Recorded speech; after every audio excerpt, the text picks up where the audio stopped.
It, Chapter 2. What do I think about this movie? Well, and honestly, if you guys saw my first It review, I like that movie. If it's in the A or the B category, it's a movie I like. If it's in the C category, it's a movie I think is okay. If it's in the D or the F category, I think it's bad. It was in the B category, so it was a movie I liked, but I had some issues with it. You know, so It Chapter 2 is a movie I like, but a movie I like less than It 1. I like this a little bit less. But first, I will talk about the positives. The positives are, first of all, Bill Skarsgård is Pennywise, and that's always a plus. He is so good in this role. It's unbelievable. And that, as well as the fact that the actors in this movie that play the adult versions of the kids from the first movie, it really is like they found a time machine. And RIP to both the actor that played the adult Eddie in this movie and Eddie, because Eddie dies in this movie.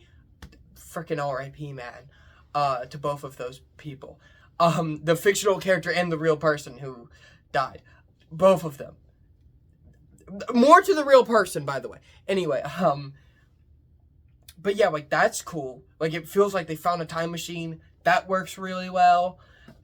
Bill Skarsgård's good.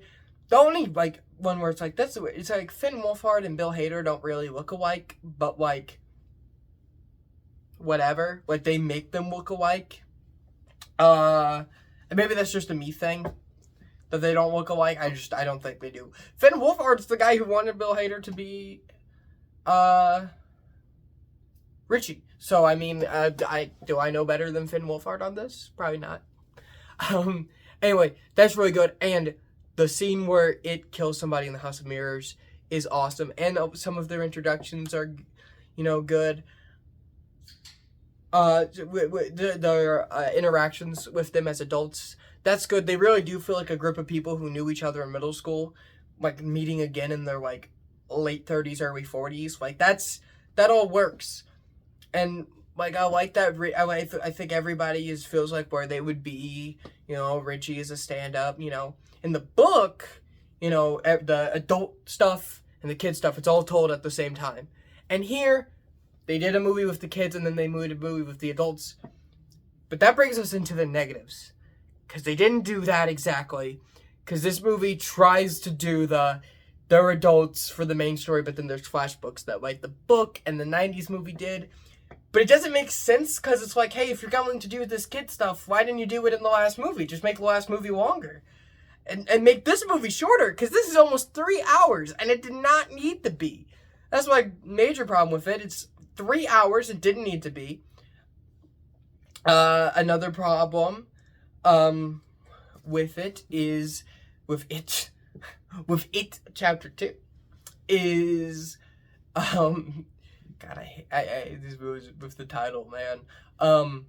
It's too long. And another major problem I had with this, and this is the most nitpicky thing, we're going to get into a major problem. Here's the most nitpicky thing that they weren't even thinking of. Because of the show Welcome to Derry, which I've not watched, but I do know, Shining and this are, the Shining movie and this are in the same universe, because I know Dick Halloran is a big part of Welcome to Derry. So my main question is, why did Pennywise quote Jack Torrance? There's a scene where he's scaring Beverly in this movie. He goes, "Here's Johnny." Why did he quote Jack Torrance? Because either one of two things. Either, number one, Pennywise is just quoting the Johnny Carson show for some reason. Number two, because he dealt with Dick Halloran, he knows what happened in The Shining.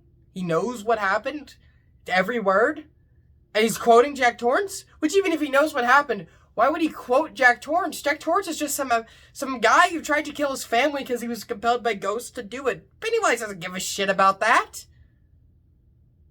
Anyway, that's a nitpick. But it bothered the fuck out of me. I thought about it for so long. That's a problem. Another problem is Richie. Okay, how do I phrase this? So Richie is a closeted gay man in this, which I never picked up in the first movie that Richie was gay, which, I don't know, it's probably an issue with me. Should probably get a little bit better at that, because this side of this flag. But, like, didn't pick it up. But, what's the problem with how they do treat that in this movie is it's brought up for a flashback, and then it's brought up with Pennywise. Where Pennywise is like, I know your secret, Richie. Do you want me to tell everybody? And, like, that's cool. Wish they would have done more with that, though. Either with him coming out in this movie, or Pennywise outing him in the final battle, or something. Instead of just being like, yeah. Also, like, somebody being that terrified to come out as gay maybe makes sense in the 1980s. If it was in the book, first part took place in the 60s. The next part took place in the 80s. Here, first part's in 89. This is in 2016. So, like, he's really that afraid of coming out as gay in 2016? Huh. I mean, a lot of people are. Hell, he's a stand-up comedian. I mean, fucking Tony Hinchcliffe's a stand-up comedian, and if he saw a killer clown saying, I know your secret, Tony. I know your secret. You want me to tell everybody? He'd probably shit his pants with MAGA fear. Sorry. I had to. But that's a little weird. I didn't like that. I didn't like that they set that up and then didn't do shit with it. Other than him being really sad when Eddie dies, because he had a crush on Eddie when they were kids. Which is cool. I guess that's what they did with it. But it should have... I don't know. I feel like that we're setting that up to be bigger than it was. But whatever. Whatever. But altogether, I mean, this movie's still good. I go first movie would be... This is a B-. Like, it's not that much worse. It's just... worse. It kind of has more Kingisms of King being, loving himself a little bit too much, thinking he's the greatest writer a little bit too much. And it's like, not that this was written by King, this was, I presume, written by Andy Muschietti, it was directed by Andy Muschietti. But maybe the stuff that was adapted in the first movie was like King, where he's like normal and not full of himself, and the stuff adapted in the second movie was like the stuff in the book where King was full of himself. Get what I'm saying? I don't know. Yeah, altogether, I'd probably give this a B-.